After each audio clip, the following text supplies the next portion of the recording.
The laughter of teenage girls without a worry in the world might be my very favorite sound.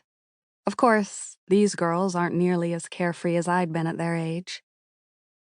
When I was 15, my biggest problems were the fact that my BFF Jill and I both had a crush on the same boy, and that my parents wouldn't let me buy clothes from Hollister because they weren't ladylike. These girls have adult-size problems. Luna's mom is in prison again. Latasha's living with her sister, who works 3 jobs just to make ends meet. And Chelsea told me her mom couldn't afford groceries last week.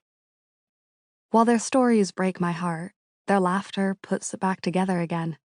As a volunteer at the Peachtree Boys and Girls Center, I know I'm here to be the helper, but honestly, they help me too.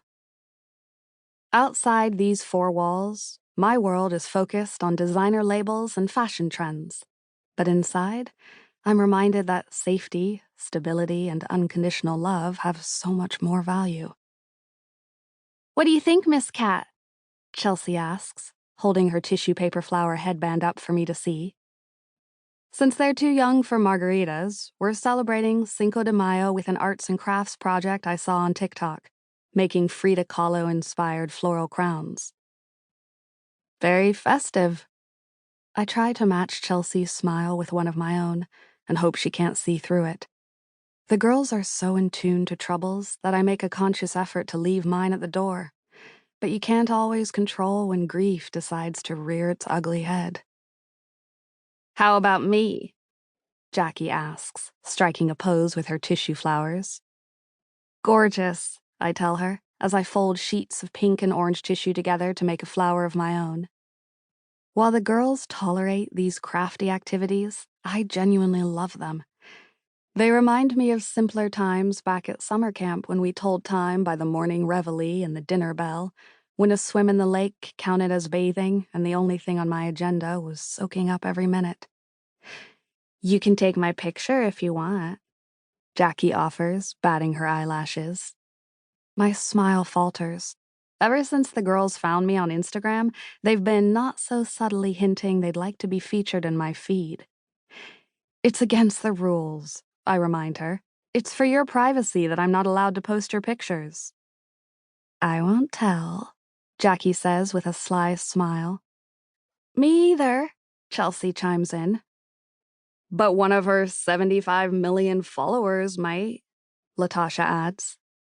75,000, I say, correcting her, although both numbers are so beyond the girls' comprehension the difference doesn't mean much. "Y'all are crazy," Luna says, ripping a sheet of tissue paper she's supposed to be folding into a flower. "She don't care about no rules. She just doesn't want to ruin her fancy image by hanging out with the likes of us." "That's not true," I tell Luna, lowering my voice so it doesn't sound defensive. "I'm sure my followers would love to know I spend time volunteering, but I don't hang out with you guys for the likes." "Then why do you?" Latasha asks. "Because I like you," I tell her.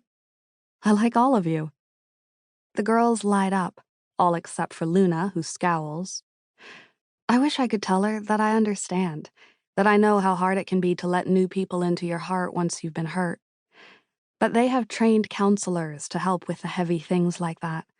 I'm just here to be a positive role model and supportive friend. My phone buzzes with an alarm, reminding me there's somewhere else I have to be.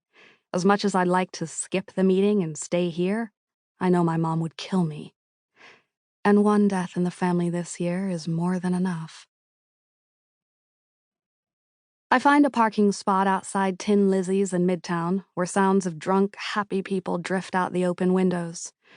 I wish I could join them and drown my sorrows in a giant margarita and an order of buffalo shrimp. The restaurant is Mexican-ish, which makes it a perfect place for white yuppies to celebrate a holiday that doesn't belong to them. Not that I'm any better than they are. An imposter in my own right, on my way to play the role of a supportive daughter comforting her grieving mother. It's been just over a month since my dad passed away. He had a heart attack sitting at his desk, where his secretary found him after she realized he hadn't left for his lunch meeting.